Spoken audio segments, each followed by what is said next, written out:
اللہ کے حبیب صلی اللہ علیہ وسلم کا فرمان ہے کہ جب بھی اللہ والوں کا ذکر ہوتا ہے، ولیوں کا ذکر ہوتا ہے، تو رحمتوں کا نزول ہوتا ہے، اور اس وقت جو دعائیں کی جاتی ہے اللہ اس دعا کو قبول فرماتا ہے۔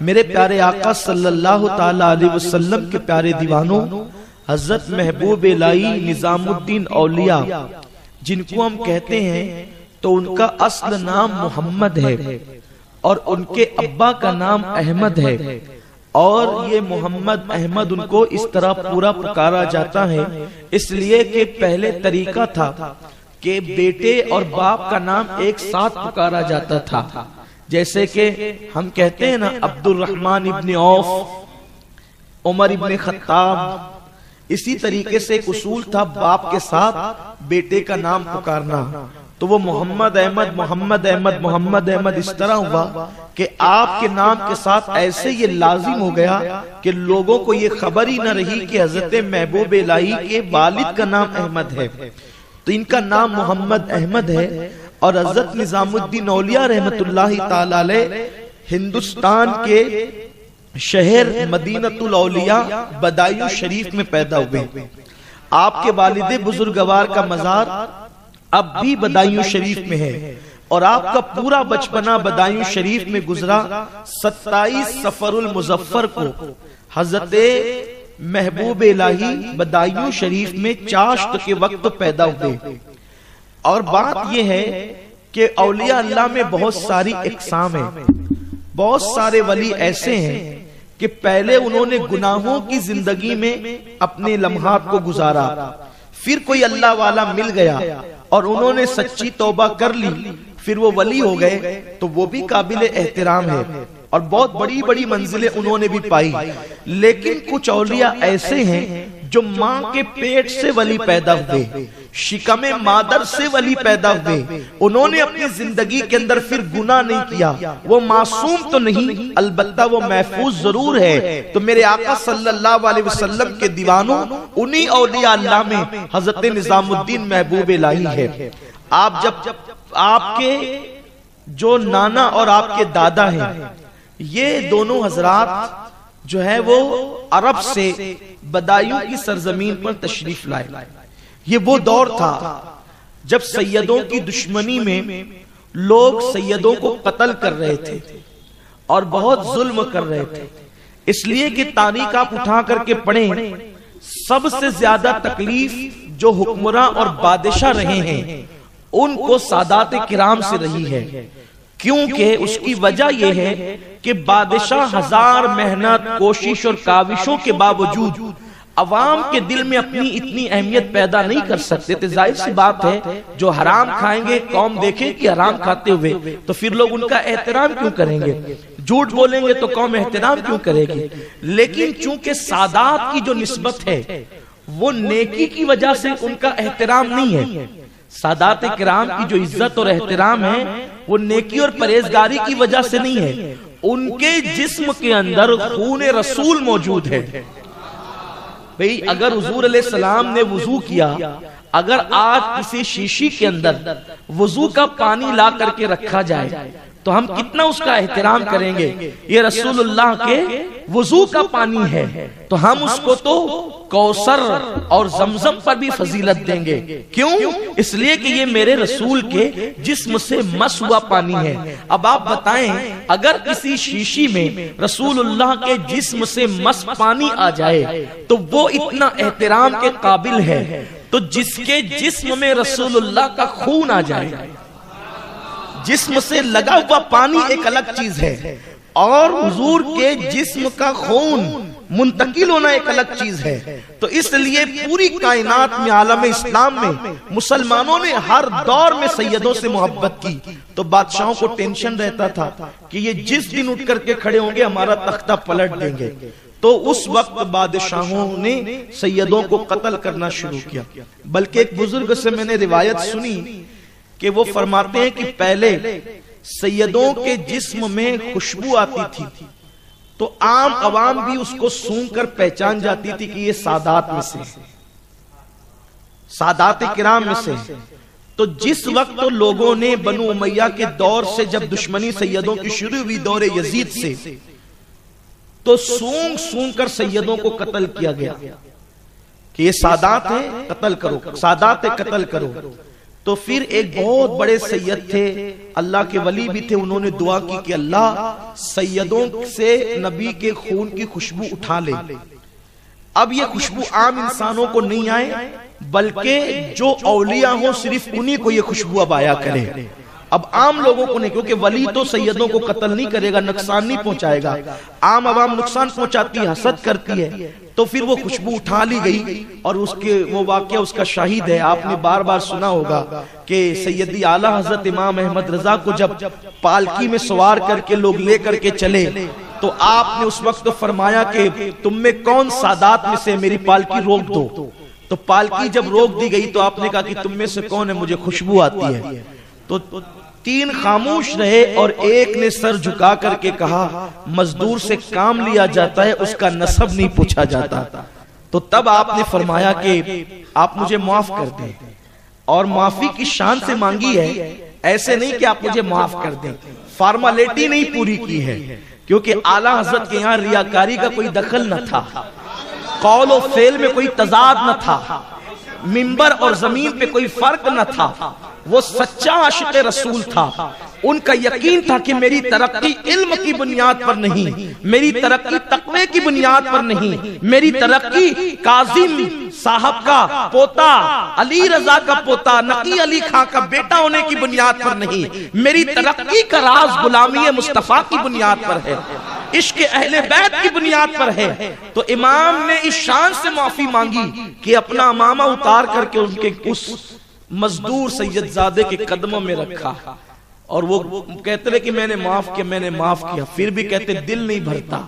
اب دل اسی پہ بھرے گا، ایک کام کرے کہ جتنے قدم میں آپ کی کندھے پہ بیٹھ کے چل کے آیا ہوں، اب یہ تین اٹھائیں گے اور آپ بیٹھیں گے، اور ایک کاندھا میں بھی لگاؤں گا، تاکہ معاملہ برابر برابر ہو جائے۔ تو وہ خوشبو دیکھا، وہ خوشبو آئی، چونکہ وہ ولی تھے نا امام اہل سنت، لیکن عوام سے خوشبو اٹھا لی کہ اب عوام کو اس کی خوشبو نہیں آ سکتی۔ تو سادات کرام پہ جب ظلم ہوا، بلکہ آپ دیکھیں ہارون رشید کتنا مشہور یہ بادشاہ ہے، اس نے حضرت امام موسیٰ کاظم کو بغداد اس انداز سے بلایا مدینہ منورہ سے کہ آپ کے ہاتھ میں ہتکڑیاں تھی اور پیر میں بیڑیاں تھی، اور بلا کر کے آپ کو جو ہے وہ امام موسیٰ کاظم کو قید میں رکھا، بلکہ قید میں رکھا اور سوچا کہ ان کو قتل کیسے کروں، ان کو قتل کیسے کروں، کوئی بہانہ تو چاہیے۔ تو سوچا کہ کوئی گناہ کا الزام لگا دیتے ہیں تاکہ قتل کروں گا تو مجھ پر کوئی عوام میری مخالفت نہیں کرے گی۔ تو بغداد کی جو سب سے گئی گزری اور بالکل کیریکٹر لیس عورت تھی، جو بہت بدنام زمانہ تھی، جس جیل میں حضرت موسیٰ کاظم کو ڈالا تھا اسی میں اس کو بھی ڈال دیا، اور کہا کہ جب رات کو ڈالنا ہو صبح کو باہر نکلنا تو مجمع عام میں کہہ دینا کہ انہوں نے میرے ساتھ بدکاری کی، میرے ان پہ گناہ کا الزام لگانا، ہم قتل کر دیں گے ان کو۔ رات کو جیسے ہی ڈالا اس فائشہ عورت کو، امام موسیٰ کاظم ان بیڑیوں کے باوجود بھی عبادت کر رہے تھے۔ جب اس عورت نے پیچھے سے آپ کو اشارہ کیا تو آپ نے ایک نظر اس کو دیکھا اور نظر بھر کر دیکھا اس پر، یعنی توجہ کی نظر ڈالی، وہ بے ہوش ہو کے زمین پہ گر پڑی، اور جب ہوش آیا تو اس نے توبہ کیا اور اللہ نے اس کو مقام ولایت عطا کر دیا۔ صبح کو ہارون رشید بیچارہ سوچ رہا تھا کہ موسیٰ کاظم کے قتل کا بڑا پیارا بہانہ ڈھونڈ لیا ہے، جب وہ باہر نکلی تو اس سے بھی کرامت کا ظہور ہونے لگا۔ تو امام موسیٰ کاظم کو کہتا ہے تو نے یہ کیا کیا؟ تو موسیٰ کاظم نے کہا تو نے مجھے اپنی طرح سمجھ رکھا ہے۔ حالانکہ وہ بادشاہ بھی بڑا نیک صفت آدمی تھا، لیکن نیکی کے باوجود بھی اس کو اپنی حکومت کی وجہ سے، اصل میں کچھ مجبوریاں بھی ہوتی ہیں نا لوگوں کی، تو مجبوریوں میں انسان اس قدر گر جاتا ہے کہ پھر وہ اپنی آخرت کو بھی بھول جاتا ہے، اور آخر کار پھر اس کو جب قتل کا پلان اس کا ناکام رہ گیا تو پھر اس نے خاموشی سے حضرت امام موسیٰ کاظم کو زہر دلوا دیا۔ اس کے اور بھی الگ الگ لوگوں نے تحقیق بیان کی، میں اس میں آپ کو الجھانا نہیں چاہتا۔ جو پس منظر مجھے حضرت محبوب الہی کے خاندان کا بیان کرنا ہے کہ عرب سے، یہ اصل میں بخارا کے سادات ہیں، یہ سید محبوب الہی کا جو خاندان ہے یہ بخاری سادات ہے. تو یہ بخارا سے چل کر بدایوں اس لیے آئے کہ جب وہ قتل کیے جا رہے تھے تو جان بچانے کے لیے وہ نکلے اور نکل کر کے بدایوں آئے. بدایوں منتقل ہونے کی وجہ یہ بنی. اس سے پتا چلا کہ حضور صلی اللہ علیہ وسلم کی آل اطہار سے ہمیشہ حکومتوں کو اور اہل اقتدار کو خوف رہا ہے. اب یہ آئے تو کچھ نیک دل لوگ بھی ہوتے ہیں نا جنہیں اقتدار سے زیادہ آخرت پیاری ہوتی ہے. تو وہاں کے بادشاہ نے بدایوں کے بادشاہ نے کیا کیا؟ حضرت محبوب الہی کے دادا کو قاضی القضاء بنا دیا. قاضی القضاء کے منصب پہ قاضی کے منصب پہ فائز کر دیا اور آپ بڑے عدل کے ساتھ فیصلے کرتے رہے. تو یہ جو ان کے نانا اور دادا آئے تھے یہ تھے آپس میں دوست اور یہ دونوں حسینی سید ہیں, نانا بھی اور دادا بھی. یہ حسینی سادات میں سے ہیں تو یہ دوست بن کر آئے تھے. اب بدایوں جب رکے تو دونوں نے آپس میں یہ بات کی کہ اگر ہماری دوستی رشتہ داری میں بدل جائے تو کتنا اچھا ہو. اور پھر حضرت محبوب الہی کے والد حضرت سید احمد الحسینی بدایونی بخاری ثم بدایونی, ان کا نکاح حضرت زلیخا, سرکار محبوب الہی کی امی کا نام زلیخا ہے, سیدہ زلیخا حسینی بخاری البدایونی ثم بدایونی. تو ان دونوں کا نکاح ہوا اور سفر کی 27 تاریخ کو ولادت ہوئی چاشت کے وقت حضرت محبوب الہی کی. حضرت محبوب الہی جب چاشت کے وقت پیدا ہوئے تو آپ کو غسل دیا گیا. میں نے پہلے ہی کہا کہ کچھ اولیاء ایسے ہوتے ہیں جو گناہ کرنے کے بعد توبہ کرتے پھر ولی بنتے ہیں, لیکن ماں کے پیٹ سے ولی بن کر دنیا میں آتے ہیں. تو حضرت محبوب الہی کو جب غسل دیا گیا تو غسل جس وقت دائی دے رہی تھی وہاں پر ایک مریضہ عورت بھی موجود تھی. وہ چند چھیٹے اڑ کر کے اس عورت پر پڑے جو مریضہ تھی.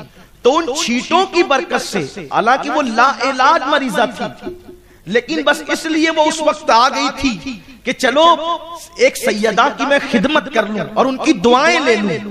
حالانکہ اس کو طبیبوں نے حکیموں نے جواب دے دیا تھا کہ تیری بیماری کا کوئی علاج نہیں ہے. تو دائی غسل دے رہی تھی تو یہ کھڑی ہو گئی وہاں پر. کب محبوب الہی ابھی پیدا ہوئے تو چند چھیٹے اس کے وجود پر پڑے, اور جب وجود پہ پڑے تو اس کا جسم گرم ہونا شروع ہوا, اور جب اس کا جسم ٹھنڈا ہوا تو وہ مرض ختم ہو چکا تھا.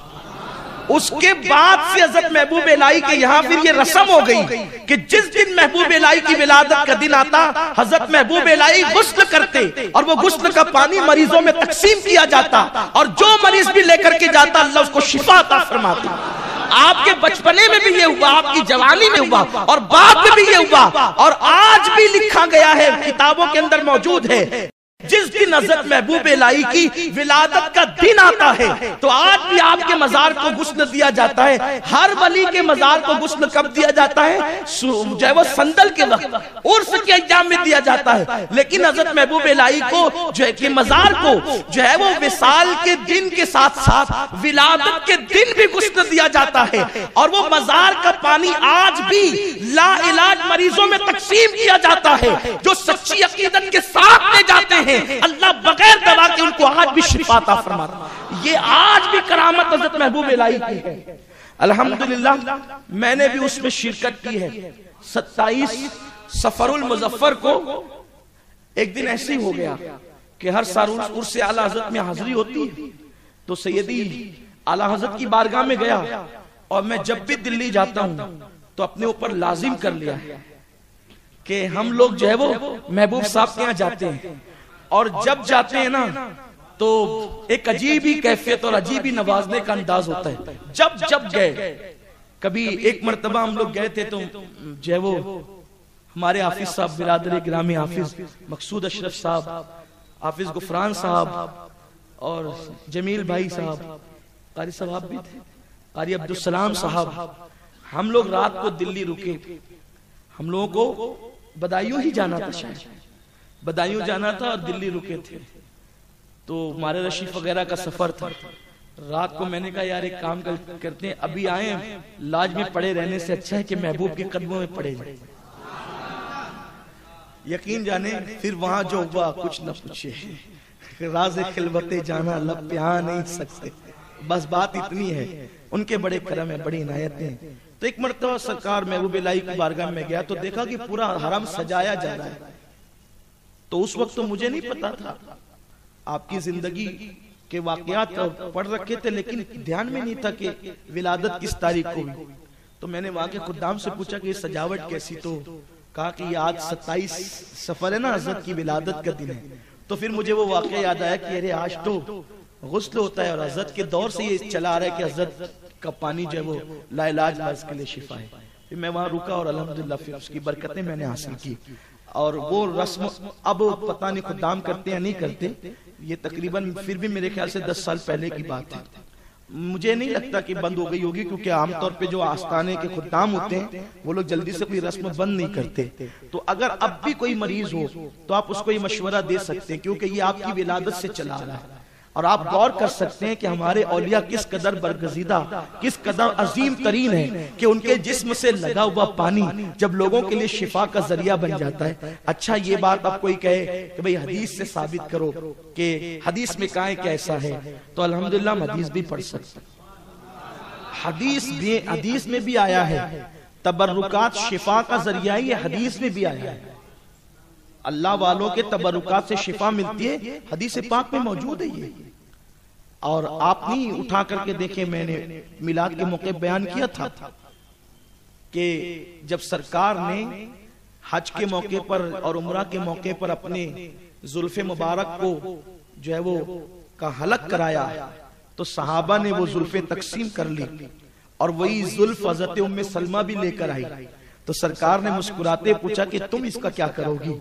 تو انہوں نے عرض کی یا رسول اللہ، لوگ میرے پاس آتے ہیں، میری بچی بیمار ہے، میرا اونٹ بیمار ہے، میری بکری بیمار ہے، تو آج مجھے اس کا علاج مل گیا۔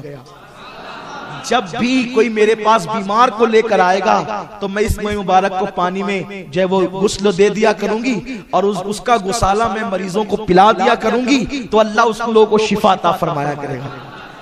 تو یہ تبرکات کی اصل حیثیت تو حدیث میں موجود ہے، لیکن اصل بات یہ ہے کہ ثبوت اور حوالے سب ہیں، اور اس کو پڑھتے رہیں گے، دلیل دیتے رہیں گے، لیکن اصل فائدہ ان لوگوں کو ملتا ہے یؤمنون بالغیب، جو بغیر دلیل کے غیب پر ایمان لاتے ہیں، بن دیکھے ایمان لاتے ہیں، ان کو اس کی برکتیں نصیب ہوتی ہے۔ تو حضرت محبوب الہی رحمت اللہ تعالی علیہ پیدا ہوئے، اور اس کے بعد ابھی آپ کی عمر چند سال کی تھی کہ آپ کا پردہ ہو، آپ کے والد بزرگوار کا پردہ ہو گیا۔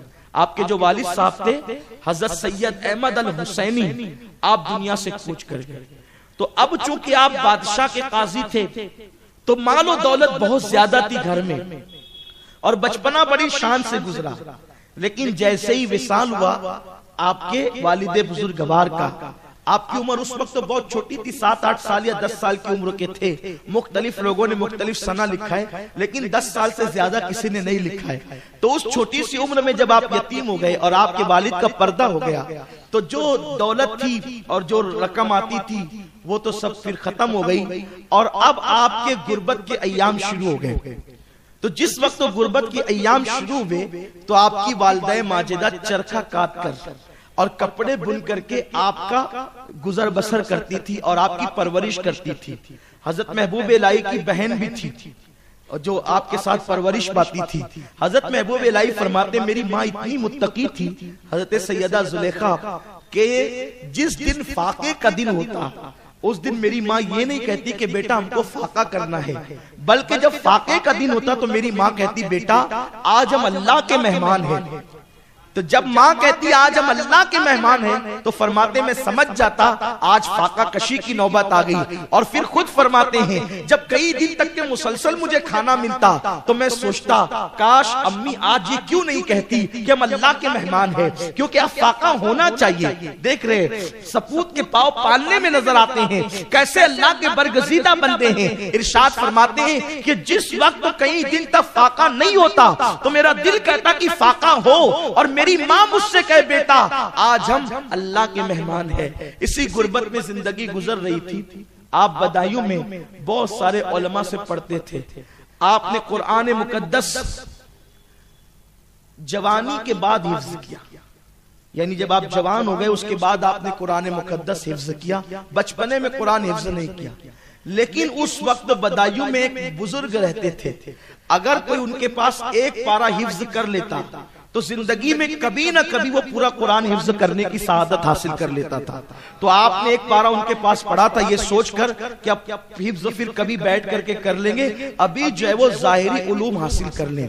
تو حضرت نظام الدین اولیاء رحمت اللہ علیہ نے بدایوں شریف کے اندر جو ہے وہ جو ظاہری علوم تھے اس کی تکمیل فرمائی، اور جب تکمیل فرمائی تو استاد نے کہا نظام الدین، ابھی آپ کو نظام الدین کا لقب نہیں ملا تھا، چونکہ بار بار بولنے کی عادت ہے نا تو زبان پھسلتی ہے۔ کہا کہ محمد احمد بابا جاؤ اور تمہاری امی سے کہنا کہ تمہاری دستار باندھنی ہے تو کپڑے کا امامے کا انتظام کرو، اور جب دستار بندی ہوتی ہے تو اس وقت علماء اور مشائخ کو کھانا کھلایا جاتا ہے، تو تم اپنی ماں سے کہنا کہ وہ کھانے کا انتظام کرے، نیاز کا فاتحہ ہوگی اور دستار بندی ہوگی۔ اس سے پتا چلا کہ نظام الدین اولیاء کا زمانہ آج سے 800 سال پہلے کا زمانہ ہے، تو اس وقت بھی لوگ فاتحہ دیا کرتے تھے خوشی کے موقع پر۔ آپ کے استاد فرماتے ہیں بابا محمد احمد فاتحہ ہوگی تو تمہاری امی سے کہو۔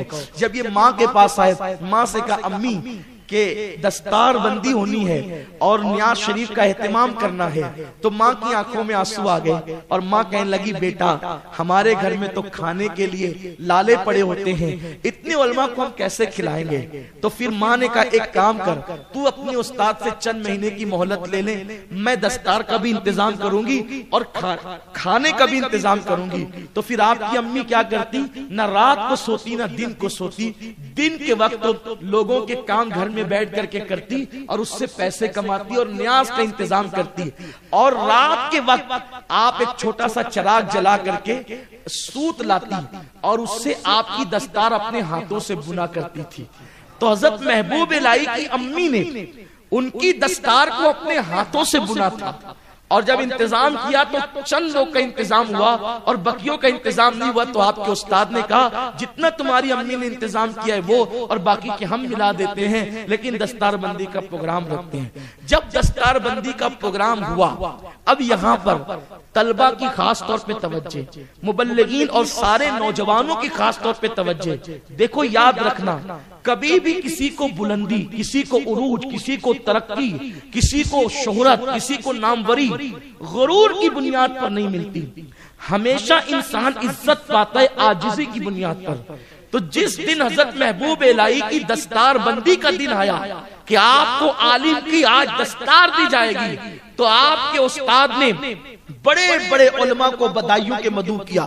بدایوں شہر بہت بڑے علماء کا شہر ہے، اس کو مدینۃ العلماء و مدینۃ الاولیاء کہتے ہیں، اور آج سے نہیں صدیوں سے ہے، بلکہ ماضی قریب میں ہماری جماعت کے بہت بڑے تھے، حضرت سیف اللہ المسلول فضل رسول بدایونی رحمت اللہ علیہ، حضرت تاج الفہول مولانا عبد القادر بدایونی رحمت اللہ علیہ۔ یہ بڑے بڑے جو علماء ہیں یہ وہ علماء ہیں، اکثر ماہریرا کے سادات ان علماء سے تعلیم حاصل کرنے کے لیے جاتے تھے بدایوں شریف کی سرزمین پر۔ خود اعلیٰ حضرت امام احمد رضا خان محدث بریلوی رحمت اللہ تعالی علیہ بھی کئی خانقاہ گھومے، اور جب مرید ہونے کی بات آئی تو آپ نے فیصلہ یہ کیا مجھے بدایوں کے مولانا عبد القادر بدایونی کا مرید ہونا ہے۔ تو جب مولانا عبد القادر بدایونی سے کہا حضرت میں آپ سے مرید ہونا چاہتا ہوں، تو انہوں نے کہا مولانا ہم آپ کو اپنا مرید نہیں بنائیں گے، بلکہ جہاں سے ہم لوگ مرید ہیں آپ کو وہاں لے جا کر کے مرید کریں گے، اور پھر آپ کو ماہریرا شریف حضرت تاج الفہول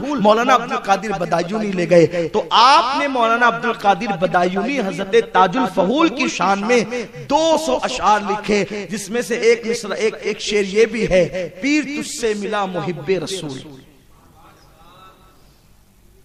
پیر تجھ سے ملا محب رسول ان کا لقب تھا۔ تو حضرت محبوب الہی کی وہ برکت والی زمین آج بھی وہاں علماء فضلاء اور صوفیاء پیدا ہوتے ہیں الحمدللہ۔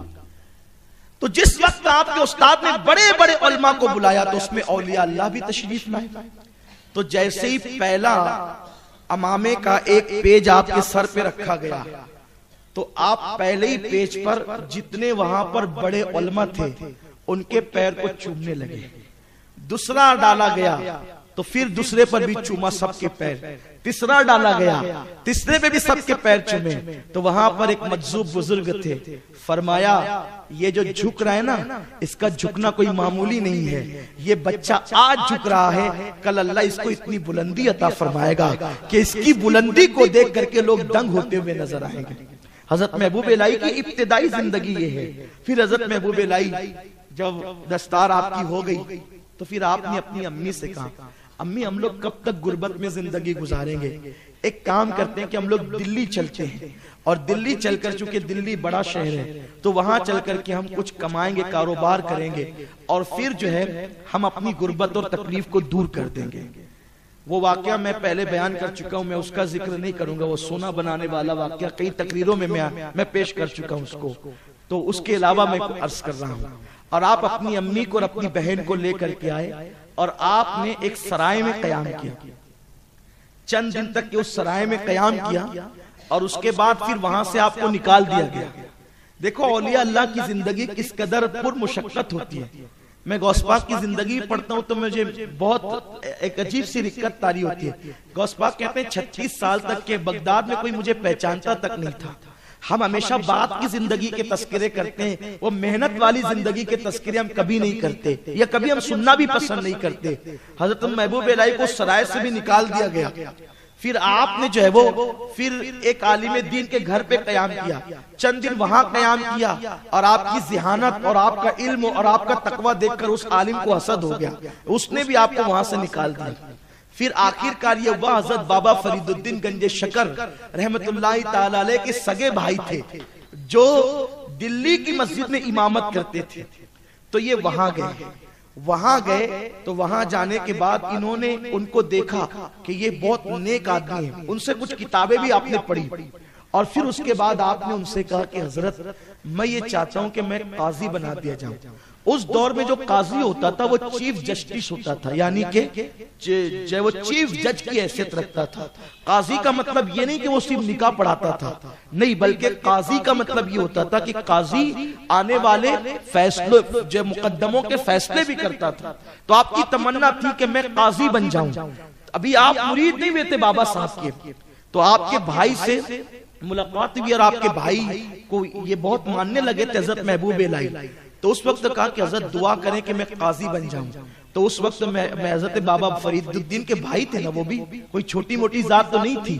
بابا فرید کے بھائی نے کہا میں یہ دعا نہیں کرتا، میں یہ دعا نہیں کرتا، اس لیے کہ تو قاضی بنے گا، اور قاضی بنے گا جھوٹے سچے فیصلے کرے گا، رشوت آئے گی اور تو جہنم کی راستے پہ جائے گا، مجھے یہ گوارا نہیں ہے۔ اس لیے میں تو یہ چاہتا ہوں کہ اللہ تبارک و تعالی تجھے اپنی راہ پر لگا دے۔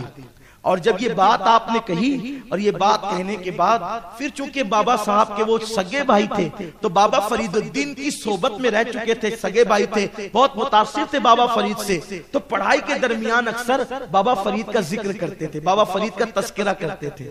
اچھا، حضرت محبوب الہی جو ہے بدایوں میں پڑھ کر پھر وہاں گئے، ملتان گئے، ملتان میں بھی تعلیم حاصل کی، اور پھر شیخ زکریا ملتانی کا تذکرہ بھی سنا۔ پھر اس کے بعد آپ دلی آئے، دلی میں آپ نے بابا فرید کے بھائی سے ملاقات کی۔ جب بابا فرید کا ذکر ہوتا تو اچانک ایسا ہوتا کہ حضرت محبوب الہی کے دل کی دھڑکنیں تیز ہونے لگتی، اور عجیب آپ پر کیفیت طاری ہوتی سی۔ تو اس وقت ابھی آپ مرید نہیں ہوئے تھے، لیکن آپ کا طریقہ یہ تھا، سیر الاولیاء کے مصنف لکھتے ہیں کہ ہر نماز کے بعد آپ بابا فرید کا نام پڑھنے لگے وظیفے کے طور پر، بابا فرید کا نام پڑھنے گئے۔ لوگ کہتے ہیں یا شیخ عبد القادر جیلانی شین اللہ پڑھ کے کیا ملے گا؟ ارے جب بابا فرید کا نام پڑھنے سے ملتا ہے تو یہ تو بابا فرید کا بہت بڑا آقا ہے جس کا ہم ذکر کرتے ہیں، غوث العظم دستگیر۔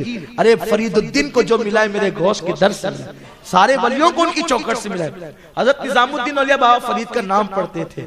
پھر ایک دن انہوں نے حضرت بابا فرید کے بھائی سے کہا، حضرت میں ایک کام کرتا ہوں کہ میں پاک پٹن جاتا ہوں اور بابا صاحب سے مرید ہو جاتا ہوں۔ تو انہوں نے کہا بہت اچھا۔ تو انہوں نے کیا کیا، پیر کے دروازے پر جانے کے لیے غسل کیا اور احرام باندھا۔ پیر کے دروازے پہ جانے کے لیے، دیکھو کیا ادب ہوتا تھا پیروں کا، اب پیر بھی ایسے ہوتے تھے۔ اللہ تبارک و تعالیٰ وہ دور پھر لوٹا ہے۔ پیر کی چوکھٹ پہ جانے کے لیے احرام باندھ رہے ہیں، اور کیا کہتے ہیں لوگ کعبے کے احترام میں احرام باندھتے ہیں.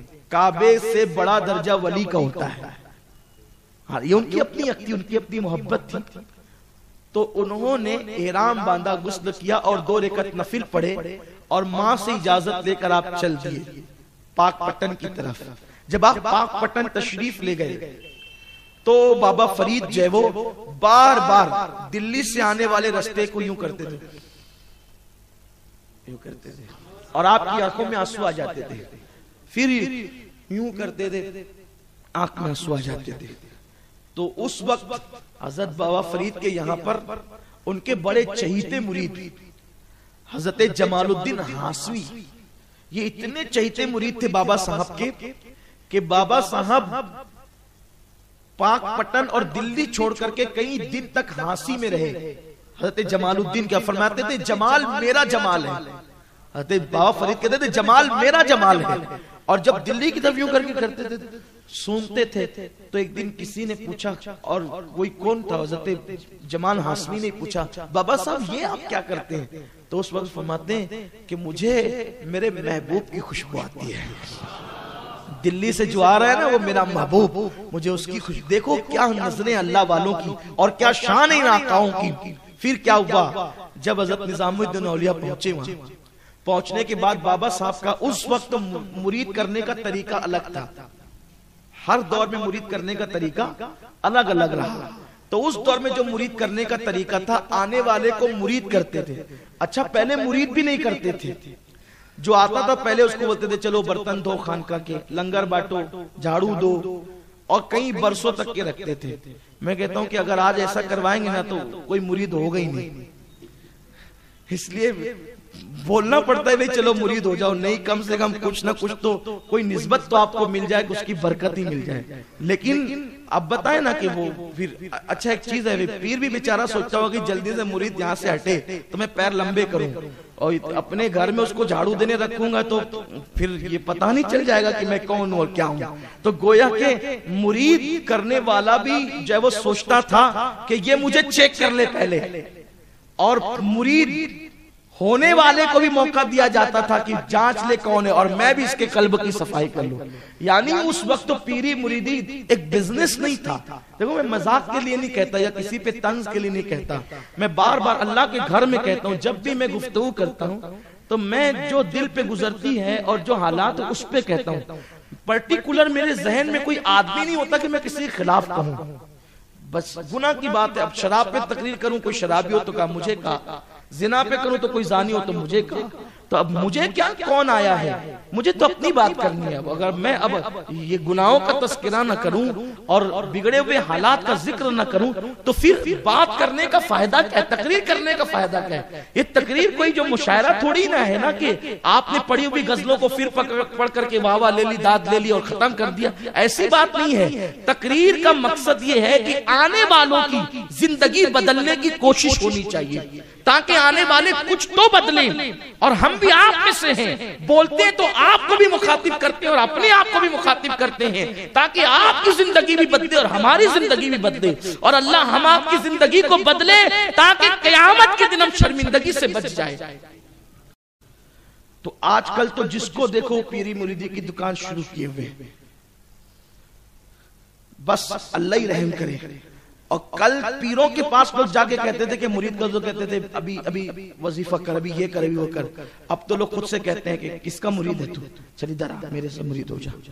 مجھے کئی لوگوں نے کہا سید صاحب آپ کے پاس کتنے لوگ آپ سے محبت کرتے ہیں، تو 2-4 لوگوں کو میرا مرید بنا دیجئے.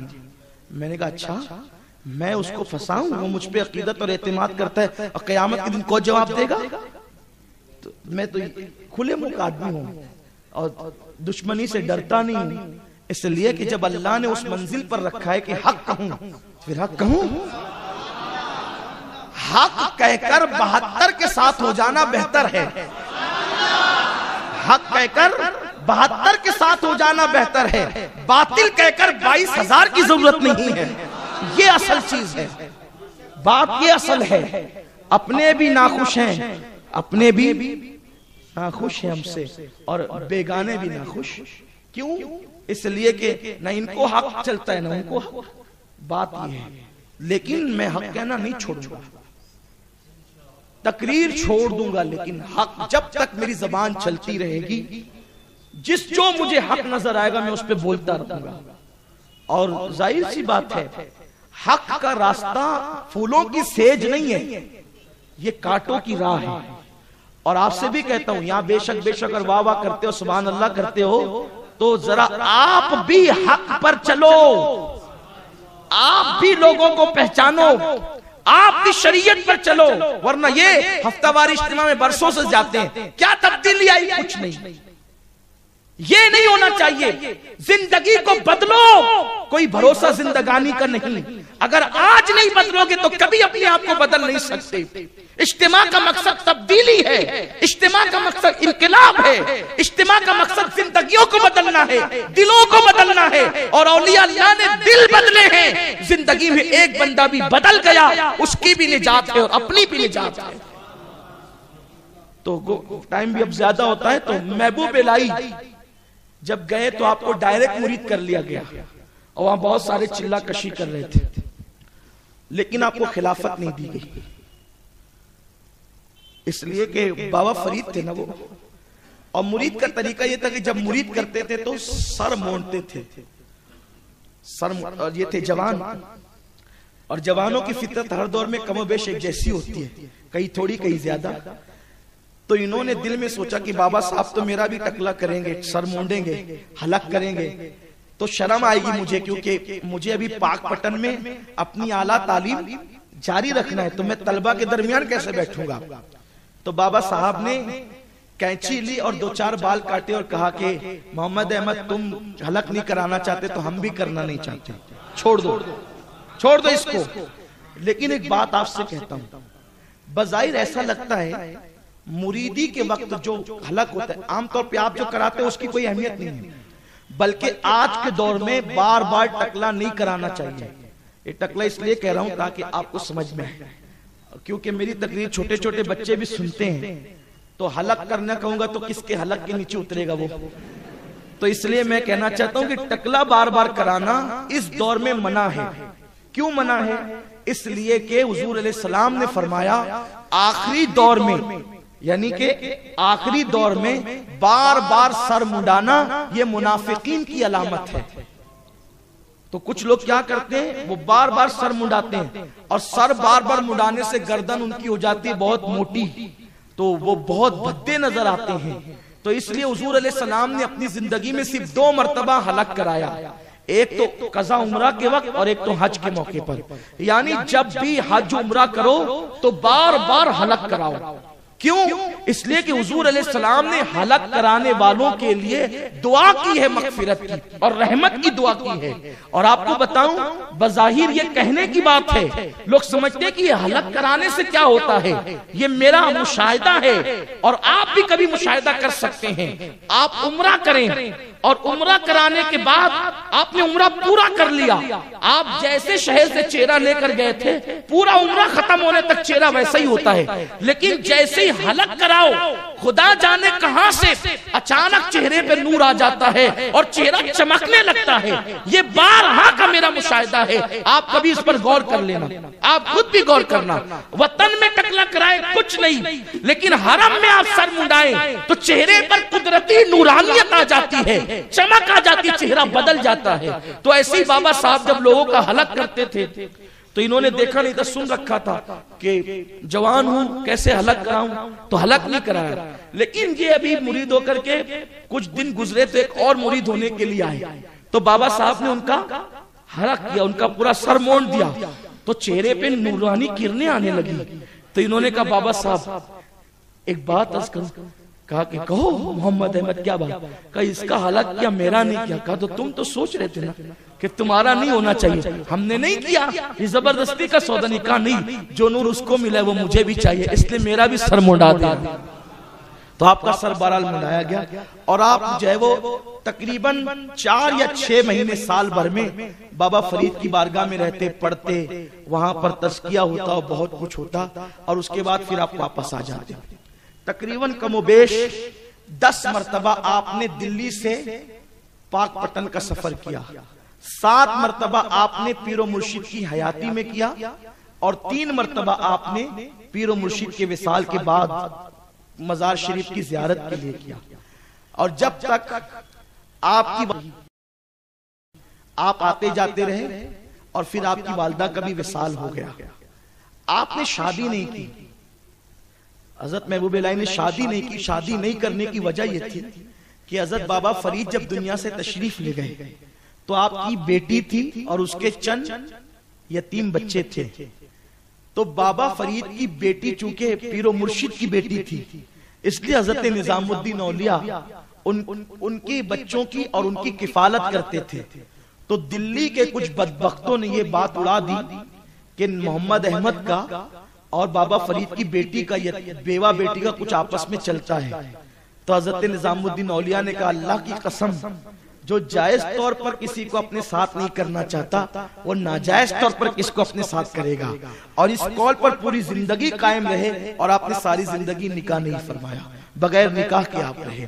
حضرت بابا فرید رحمت اللہ علیہ کی بیٹی کی کفالت کی وجہ سے پھر آپ کی زندگی میں بہت سارے موڑ آئے، اور پھر ایک وقت آیا، میں انشاءاللہ پھر کبھی اللہ نے زندگی دی تو ہم بابا حضرت نظام الدین اولیاء کی زندگی بیان کریں گے، لیکن اب اینڈ پہ آتے ہوئے حضرت نظام الدین اولیاء جب آپ کو خلافت مل گئی اور خلافت لے کر آپ کو دلی سونپ دیا گیا، تو آپ دلی آئے۔ تو آپ نے دلی آنے کے بعد گیاس پور جو دریا کے کنارے ایک محلہ تھا گیاس پور، وہاں پر آپ نے اپنی ایک جھوپڑی بنائی اور وہاں پر آپ نے زمین خریدی، اور جب آپ نے زمین خریدی تو وہاں پر پھر لوگ آ کر کے بستی بساتے چلے گئے اور بستی ہوتی گئی۔ آج کل جہاں حضرت محبوب الہی کا مزار ہے اس کا پرانا نام گیاس پور ہے، اور آپ جو وہ دریا کے کنارے ہی رہتے تھے۔ دلی والے آپ کو بہت ستاتے تھے، آپ کے خلاف تقریریں ہوتی، بادشاہوں کو بہکایا جاتا، تکلیف دی جاتی، اور خاص طور پر ایک میٹر میں بہت زیادہ حضرت محبوب الہی کو ستایا گیا۔ حضرت محبوب الہی محفل سما کے بڑے شوقین تھے، تو بادشاہ کو جا کر کے کچھ لوگ بہکاتے کہ وہ دیکھو ہمیشہ محفل سما میں جھومتے جھامتے رہتے ہیں۔ تو جو غیاث الدین تغلق تھا، یہ بادشاہ کو لوگوں نے اتنے کان بھر دیے کہ بادشاہ نے چاہا کہ حضرت محبوب صاحب کی محفل سما کو پر پابندی لگے اور محبوب الہی پھر سما میں شریک نہ ہو سکے۔ حضرت محبوب الہی کی سما کیسی ہوتی تھی اس کا ذکر کرتے ہوئے حضرت میر عبد الواحد بلگرامی، اعلیٰ حضرت کے پیر کے پیر کے پیر کے پیر، امام اہل سنت کے پیروں کے پیر ہوتے ہیں میر عبد الواحد بلگرامی، اور میر عبد الواحد بلگرامی کی کتاب سب سنابل شریف، اسی ایک کتاب کی وجہ سے اعلیٰ حضرت نے ان کو مجدد لکھا ہے، حضرت میر عبد الواحد بلگرامی کو۔ اور میر عبد الواحد بلگرامی کی وہ کتاب بارگاہ رسالت میں مقبول کتاب ہے۔ تو حضرت میر عبد الواحد بلگرامی لکھتے ہیں کہ جب حضرت محبوب الہی کے خانقاہ میں سما ہوتی تھی، محفل سما، تو وہاں پر جوتیوں پہ پہرا دینے کے لیے حضرت خضر علیہ السلام تشریف لاتے، بڑے بڑے اکابر اولیاء ہوتے تھے، بڑے بڑے اکابر اولیاء اور علماء تشریف لاتے تھے، لیکن بادشاہ کو بہکا دیا حاسدین نے۔ یاد رکھیے گا جس کے پاس بھی نعمت ہوگی اس کے حاسدین ہوں گے۔ حضرت محبوب الہی اتنا دل برداشتہ ہوئے حاسدین سے کہ آپ نے فیصلہ کر لیا کہ میں دلی چھوڑ دوں گا، اب میں دلی چھوڑ کر کے کوئی بھی کونے میں کہیں بھی پہاڑ میں جا کر اپنی زندگی گمنامی کی گزاروں گا، اور اب میں دلی میں نہیں رہوں گا۔ تو ایک مجذوب نوجوان بزرگ آئے اور کہنے لگے محمد احمد، جب چاند بننے کا شوق تھا تو تُنے اتنا سوچنا چاہیے تھا کہ تجھ پہ انگلیاں بھی تو اٹھے گی۔ بھائی جب عید کا چاند نکلتا ہے تو لاکھوں انگلیاں اٹھتی ہے، وہ چاند وہ چاند وہ چاند، اس پہ انگلی بھی اٹھاتے ہیں اور اس کو دیکھ کر عید بھی کرتے ہیں۔ لوگوں کا حال یہ ہے جس پہ انگلیاں اٹھاتے ہیں پھر اسی کو دیکھ کر عید بھی کرتے ہیں، لیکن یہ چاند کا ظرف ہے، وہ انگلی اٹھانے والوں کو غم نہیں دیتا، انگلی اٹھانے والوں کو عید کی خوشیاں عطا کرتا ہے۔ مجھ پہ شام میں انگلیاں اٹھانے والوں میری وجہ سے صبح تم نئے کپڑے پہنو گے، میری وجہ سے صبح تم کو عطر ملنا نصیب ہوگا، میری وجہ سے تمہیں عید کی برکتیں نصیب ہوگی۔ تو اس مجذوب نے کہا کبھی کبھی کوئی دیوانہ بھی بڑی بھاری بات کہہ جاتا ہے، مجھے اتنی لذت ملی یہ سن کر کے جب میں نے پڑھا حضرت محبوب صاحب کی زندگی میں پڑھا کہ آپ جب دل برداشتہ ہو کر کے آپ نے سوچا کہ میں نے دلی چھوڑ دینا، یہ لوگ بہت ستا رہے ہیں، بڑی بدنامی کرتے ہیں، یہ کہتے تھے کہ وہ تو فجر نہیں پڑھتے۔ حضرت محبوب الہی پہ الزام یہ تھا وہ فجر نہیں پڑھتے، لیکن محبوب الہی کچھ نہیں کہتے تھے کہ ٹھیک ہے جانے دو، یہ بکنے دو ان کو، کیونکہ کچھ لوگ ایسے نمازی ہوتے ہیں نا کہ سال میں ایک بار فجر میں آئیں گے، اگر اسی دن امام صاحب بیچارے غائب رہے تو ہوٹلے پکڑے پوچھیں کیوں امام صاحب آج فجر میں دکھے نہیں، یعنی اپنی فجر کا چرچا بھی ہوگا اور امام کے نہیں آنے کا تذکرہ بھی ہوگا۔ یہ قوم کا حال ہے، تو ایسے لوگ ہمیشہ رہتے ہیں نا، تو اس وقت لوگ مدنام کرتے تھے فجر نہیں پڑھتے۔ اسی محلے کے لوگ حج کے لیے گئے، جب حج سے آئے تو پھر گھر نہیں گئے، سیدھے محبوب صاحب کی خانقاہ میں آئے، قدم پکڑ کے کہتے ہیں حضرت معاف کر دیے، کہا کہ بھئی تم حج سے آئے ہو، ہمیں تو تمہارے ہاتھ چومنے چاہیے، تمہاری آنکھیں چومنی چاہیے، تم حج سے آ رہے ہو؟ کہا نہیں ہم تو پورے دلی میں یہ کہتے تھے، شور کرتے تھے وہ فجر نہیں پڑھتے، تو کہا کیوں نہیں پڑھتے؟ وہ مسجد میں دکھتے ہی نہیں ہے، لیکن اب پتا چلا کہ آپ کی فجر کہاں ہوتی ہے۔ آپ جب حرم میں جا کر فجر پڑھتے ہیں تو پھر آپ گھر کی مسجد میں اور محلے کی مسجد میں کب نظر آئیں گے؟ ہم نے ہر دن دیکھا مدینہ منورہ کی حاضری کے وقت کہ آپ ہمیں رسول اللہ کے حرم میں نظر آئے۔ حضرت محبوب الہی کا مقام ہے، اور یہ جو محبوب ہوتے ہیں اولیاء اللہ کی بھی کئی کیٹیگری ہوتی ہے۔ ایک مقام محبوبیت، جس ولی کو مقام محبوبیت ملتا ہے اس کی پہچان ہوتی ہے۔ کیا پہچان ہوتی ہے پتہ ہے؟ اس کے جسم پر مکھی نہیں بیٹھتی اور اس کے جسم سے مشک کی خوشبو آتی ہے۔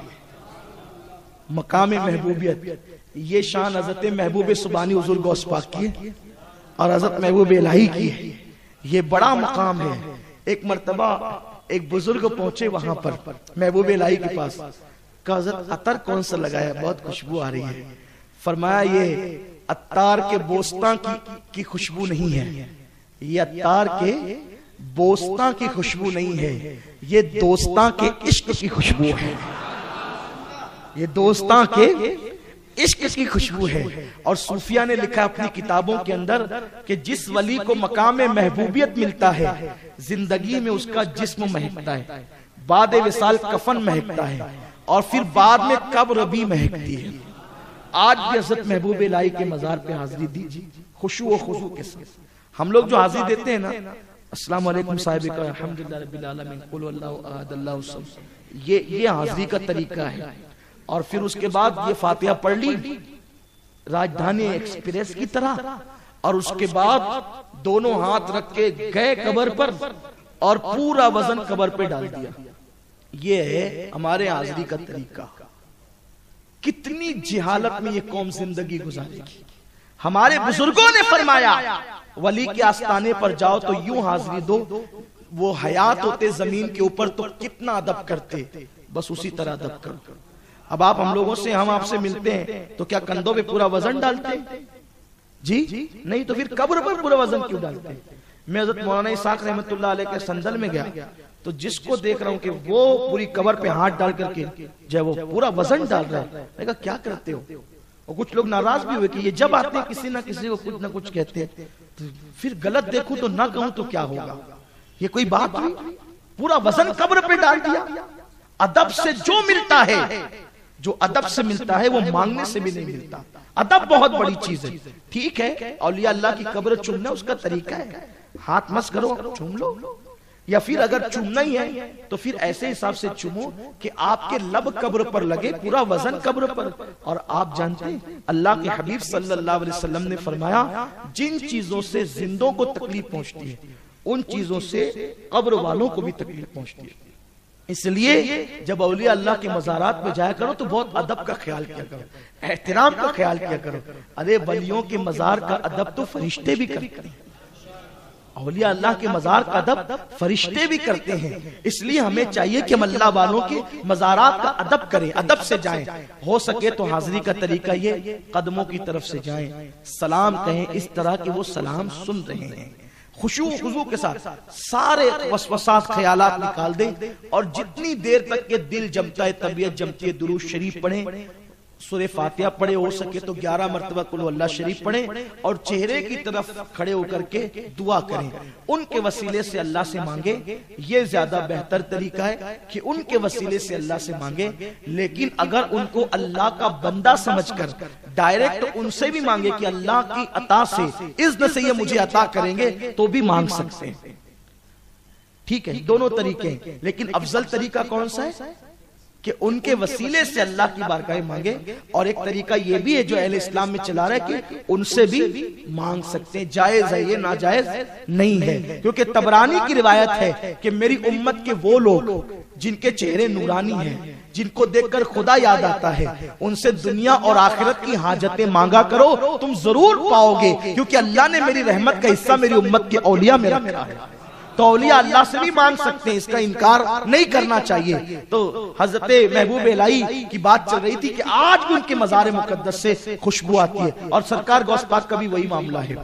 میرے آقا علیہ السلام کے دیوانوں تو بات چل رہی تھی اس مجذوب کی کہ اس نے کہا مولانا نظام، جب تم کو چاند بننے کا شوق تھا تو اس وقت تم کو سوچنا چاہیے تھا کہ چاند بنو گے تو انگلیاں تو اٹھے گی، اب جب کہ چاند بن چکے ہو تو انگلیوں سے ڈرتے کیوں ہو، اور جنگلوں بیابان میں جانے کی باتیں کیوں کرتے ہو؟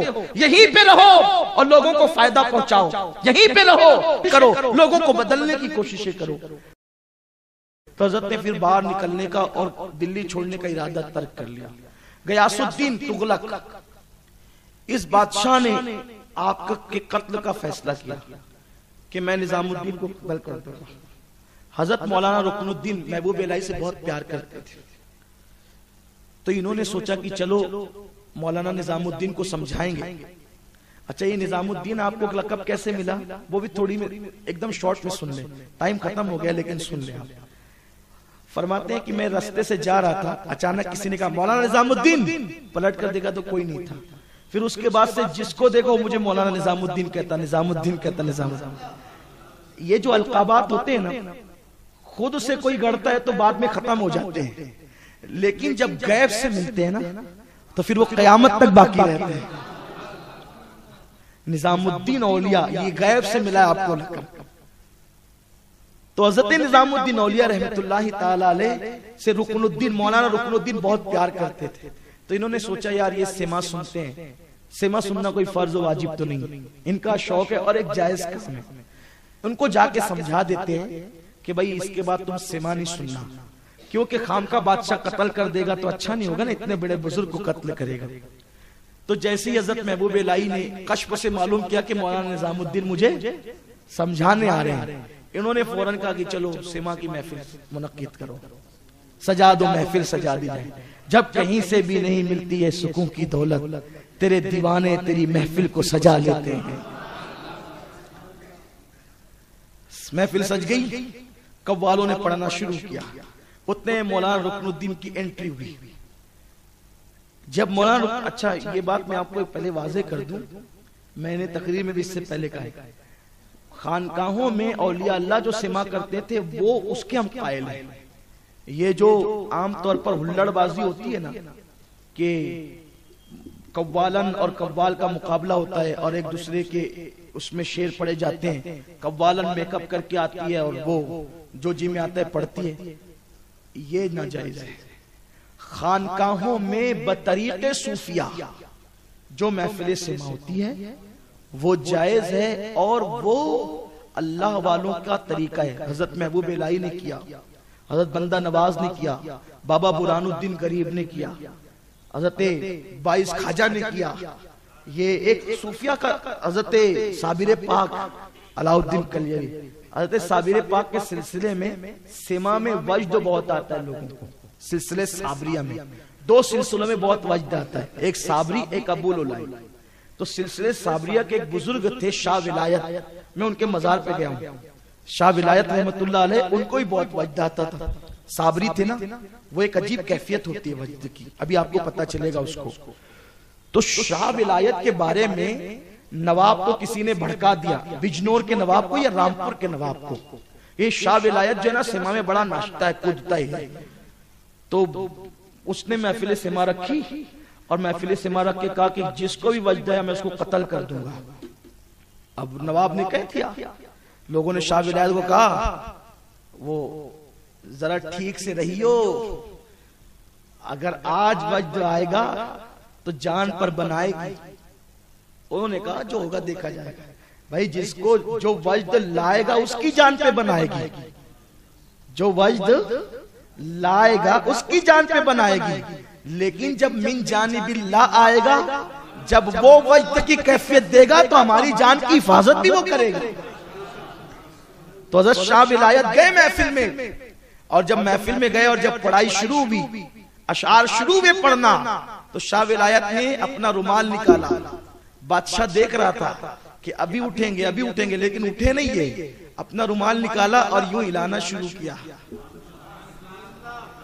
یوں کیا ہلانا شروع کیا، سب سے پہلے نواب ہی اٹھ کر کے ہلنے لگا اور پوری محفل وجد میں آ گئی. محفل ختم ہونے کے بعد شاہ ولایت نے کہا نواب صاحب اب کس کو قتل کیا جائے گا؟ یہ اللہ والوں کی باتیں.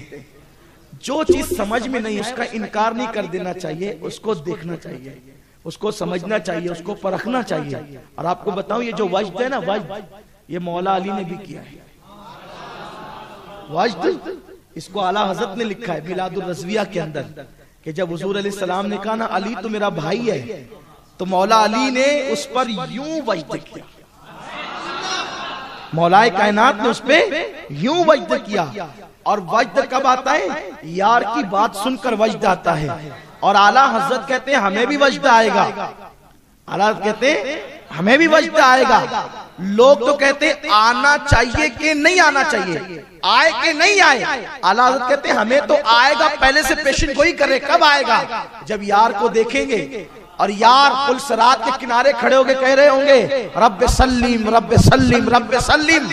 تو امام کہتے ہیں جب جلوہ یار نظر آئے گا اور احمد رضا پل سے گزرے گا تو کہتے ہیں رضا پل سے اب وجد کرتے گزریے. رضا پل سے اب وجد کرتے گزریے کہ ہے رب سلیم صدائے محمد.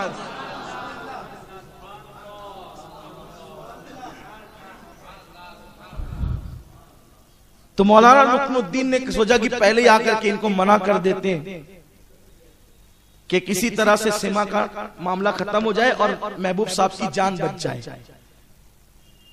تو انہوں نے کہا چلو محفل شروع کرو. محفل شروع ہوئی.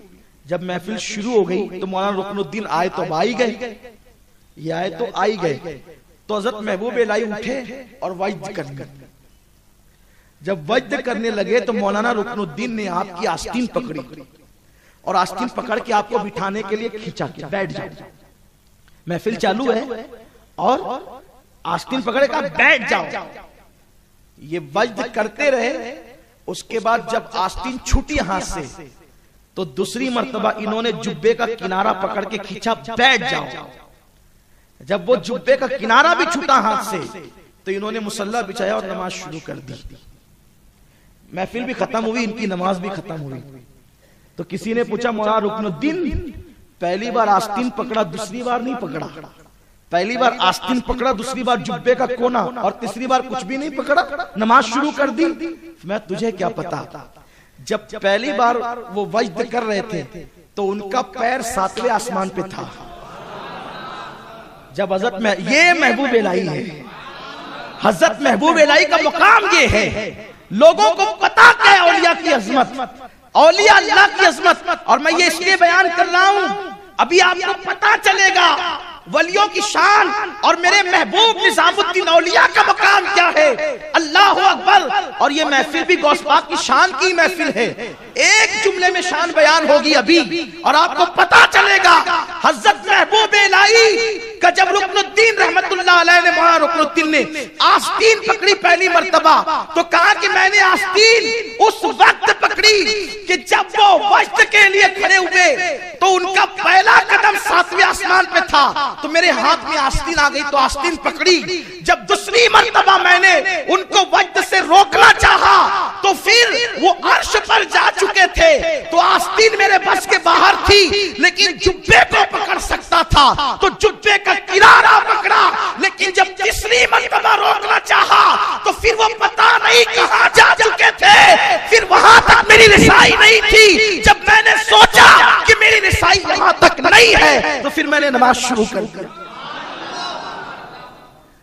اب سوچو، جو سما میں اتنا بلند جاتا ہو، جو سما میں اتنا بلند جاتا ہو، وہ نماز سجدے کی حالت میں کہاں جاتا ہوگا؟ اور جب نظام الدین کی یہ شان ہے تو جس نظام الدین کو غوث الاعظم کے ہاتھوں سے ولایت ملی ہے، اس غوث الاعظم کے مقام اور مرتبے کا عالم کیا ہوگا؟ یہ ولیوں کی شان ہے، اور ایسے آقاؤں کا دامن اپنے ہاتھ میں۔ اسی لیے تو امام احمد رضا کہتے ہیں، کیسے آقاؤں کا بندہ ہوں رضا، کیسے آقاؤں کا بندہ ہوں رضا، کیسے آقاؤں کا بندہ ہوں رضا، بول بالے میری سرکاروں کے، کاش ان کے دامن سے وابستہ رہ کر موت آ گئی نا انشاءاللہ، پھر میدان محشر میں تو اپنے وارے نیارے ہی ہیں انشاءاللہ، اپنے ہی مزے ہوں گے، سنیوں کے مزے۔ ارے جن کو بغیر دیکھے آج تقریریں کرتے سنتے ہیں، سبحان اللہ کہتے ہیں، ان کے نام کے نعرے لگاتے ہیں، محشر میں بھی کیسا محشر ہوگا، قیامت میں کیسی قیامت ہوگی۔ ایک طرف محبوب الہی کا مکھڑا ہوگا، ایک طرف صابر کلیر کا چہرہ ہوگا، ایک طرف غوث الاعظم کا دیدار ہوگا، ندا دے گا منادی حشر میں ہم قادریوں کو، کدھر ہے قادری کر لے نظارہ غوث اعظم کا۔ ارے ہزار ٹینشن میں ہوتے ہیں، اللہ ہزار ٹینشن میں ہوتے ہیں، مزار پہ جاتے تو سارے ٹینشن ختم ہو جاتے ہیں۔